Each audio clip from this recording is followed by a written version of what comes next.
भारतीय शेयर बाजार में उतार चढ़ाव कोई नई बात नहीं है, लेकिन जब किसी कंपनी का शेयर मजबूत नतीजों, बढ़ते मुनाफे और स्थिर बिजनेस के बावजूद अचानक 40 से 45% तक टूट जाए तो सवाल उठना लाजमी है।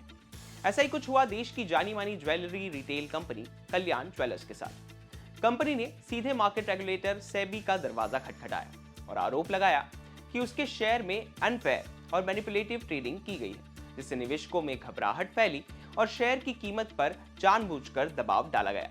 ये मामला सिर्फ एक कंपनी तक सीमित नहीं है, बल्कि ये शेयर बाजार की निगरानी व्यवस्था, F&O ट्रेडिंग, सोशल मीडिया अफवाहों और निवेशक सुरक्षा जैसे बड़े सवालों को सामने लाता है। कल्याण ज्वेलर्स का शेयर नवंबर 2024 तक बाजार का स्टार बना हुआ था। दिसंबर 2024 में कल्याण ज्वेलर्स के शेयर ने ₹770 का लाइफ टाइम हाई छुआ।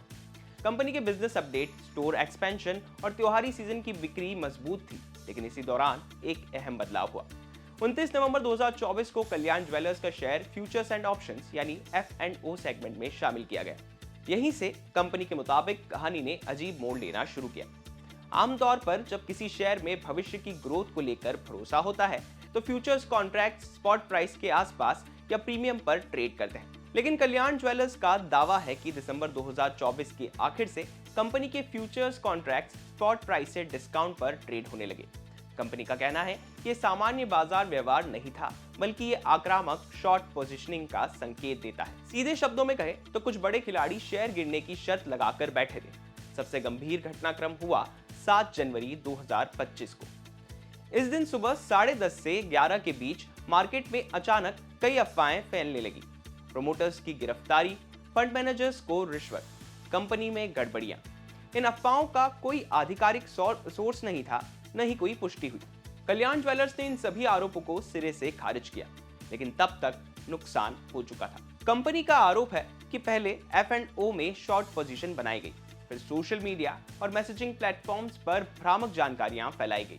उसके बाद समन्वित तरीके से बिकवाली करवाई गई, जिससे शेयर की कीमतें तेजी से गिरी। कल्याण ज्वेलर्स इसे एक पूर्व नियोजित रणनीति मानता है। कंपनी ने सेबी को दिए दस्तावेजों में आंकड़े भी पेश किए हैं। 6 जनवरी 2025 को कल्याण ज्वेलर्स के शेयर का भाव ₹745 था। मार्केट कैप ₹76,795 करोड़ के करीब था।